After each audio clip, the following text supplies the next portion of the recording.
TV back. So my name is Matt Moran. I coach Russian teams here. Assist Pete Alomar with all 6 phases. So I'm going to get things started off. First thing we're going to talk about here is USC's kickoff return team. I'm just going to kind of give you guys a couple things to focus on in that hidden part of the game that most of you get up and go to the bathroom when we punt or things like that. So maybe you'll stay in your seats this year. Just kidding. All right, can we go to the tight shot on this, please? That'd be awesome. Okay, so this first clip here, I want you guys to look at the off returner, the returner on the right. That's number 7, Stephen Carr. Plays running back for USC. He had a really big kickoff return this past week. Always a crucial phase of the game. Something that's pretty important here is the direction of the ball. We call it location or direction. Okay, if you guys saw on that kick, the ball was hit down the middle of the field. So we ask our kicker to kick the ball into the short side of the field. So we only really have one way that they can go, and that's into the boundary. And we try to concentrate as many people into that small space as possible. So that's one thing we're going to do today to help minimize those returns. And of course, Jake Bailey can do a great job. He hits the ball at the back of the end zone, we don't have to worry about it. So that's hopefully our goal in our kickoff team today. This clip right here, this is actually from last year. This is this is USC versus Colorado. This is their punt team. This was a punt that was blocked last year. So we could roll this one through. You win a football game 80% of the time you block a punt. So we spent a lot of time this week trying to dissect their schemes and make sure that we have the right guys hitting that shield back there. One important thing is something for you guys to look at. You see from this tight angle here, that shield back there, okay, is meant to be able to take on 4, sometimes 5 guys that hit it. But what's crucial about that is the punter actually stays behind the shield. Okay, so the snapper here, you see USC snapper, if you see hold the punter out to the right side of the shield. He's not directly behind the 3 guys. So that's actually as much on the snapper as it is on the blocking scheme up front.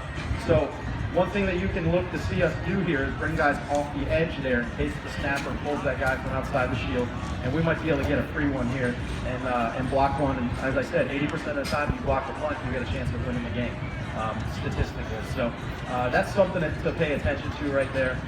Another thing with their kickers, they have a sophomore kicker, number 40. Last week against UNLV, he went 5 for 5 with a long of 47. So he had a great day. But if you look here on the tight shot of the film, again, this is last year against Colorado.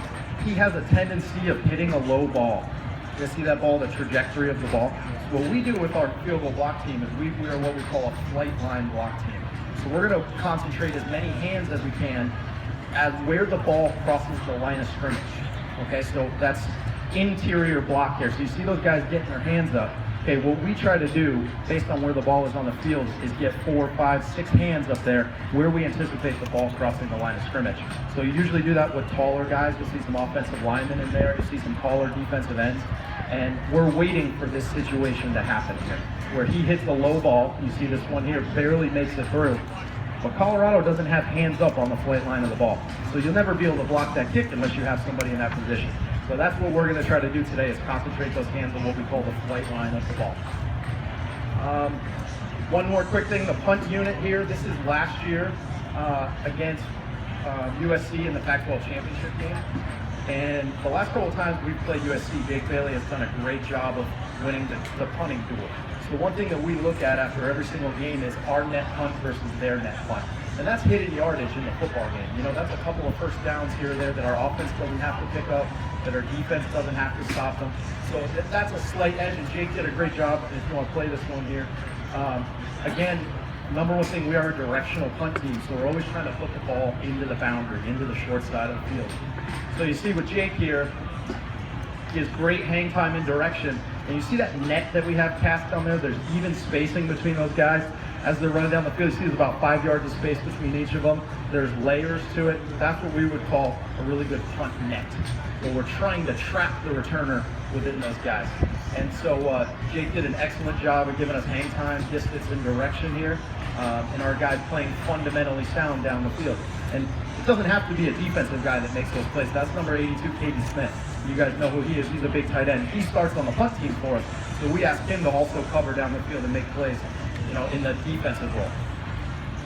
So that's going to be key today, is winning that punting duel, especially once we get around to the fourth quarter and we're expecting a tight game here. My last thing that I want to show is just an example of Jake being a superstar.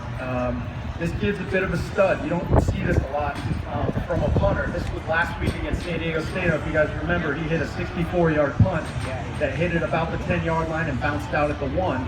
Who remembers what happened on the next series? Safety. Okay, so again, field position. Okay, we're all about location, location, location. Okay, you guys, we have people in Palo Alto here, you know what I'm talking about. So those are the quick things that you guys can notice on today. If our punter has a great day, you can expect a great day from the special teams. Thank you very much. Awesome. Woo! Go special teams.